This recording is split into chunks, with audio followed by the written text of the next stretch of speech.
फैसला करने वालों में एक जज ने बाद में अपनी याददाश्तों में इस बात का इतराफ़ किया कि मरहूम वज़ीर आज़म ज़ुल्फ़िकार अली भुट्टो, जो कि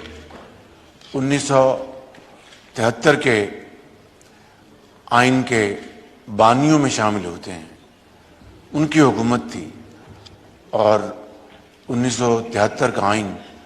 मार्ज वजूद में आया। ये बज़ाते ख़ुद एक बहुत बड़ी पाकिस्तान की एक तारीख़ी खिदमत थी, जो कि हमेशा उसको याद रखा जाएगा। तो मैं समझता हूँ कि, और देखिए ये जनाब स्पीकर, ये कैसा तारीख़ का जबर है कि आज 4 अप्रैल है और फॉर्मर प्राइम मिनिस्टर शहीद ज़ुल्फ़िकार अली भुट्टो का जुडिशल मर्डर आज ही की तारीख को हुआ और आज 4 अप्रैल को इलेक्शन के हवाले से जो पिछले 72 घंटे में जो कार्रवाइयाँ हुई, आज